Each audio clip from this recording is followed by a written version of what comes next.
2010లో పెళ్లైన మాకు ఇప్పటికి 15 ఏళ్ల పెళ్లి ప్రయాణం. ఎక్కడో ఈజిప్ట్లో పుట్టిన రామి, ఇక్కడే ఇండియాలో వైజాగ్ అనే ఊరిలోని పుట్టిన నేను ఎలా కలిసామో ఆ భగవంతుడికే తెలియాలి. Marriages are made in heaven అంటారు కదా, దానికి బెస్ట్ ఎగ్జాంపుల్ అనుకోండి.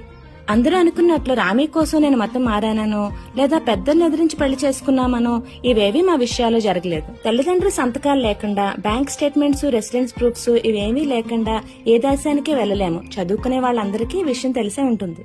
మా తల్లిదండ్రుల అంగీకారంతో, అలాగే రామి తల్లిదండ్రుల ఇష్ట ప్రకారమే మా పెళ్లి అంగరంగ వైభవంగా ఈజిప్షియన్ ట్రెడిషన్ ప్రకారం జరిగింది. నా వీడియోలు కొత్తగా చూస్తున్న చాలా మందికి చాలా క్వశ్చన్స్ రేజ్ అవ్వచ్చు. అసలు మేము ఎలా కలిసాము, మా పెళ్లి ఎలాగయ్యింది, ఈ వివరాలన్నీ ఇవన్నీ కూడా నేను వీడియోలో ఆల్రెడీ తీసి పెట్టానండి. యూట్యూబ్ లోని ఈజిప్ట్ లో తెలుగమ్మాయి అనే ఛానల్లో ఉంటాయి. ఇంట్రెస్ట్ ఉండే వాళ్ళు వీడియో పూర్తిగా చూడొచ్చు. అలాగే ఛానల్ నచ్చితే సబ్స్క్రైబ్ చేసుకుని సపోర్ట్ చేయండి.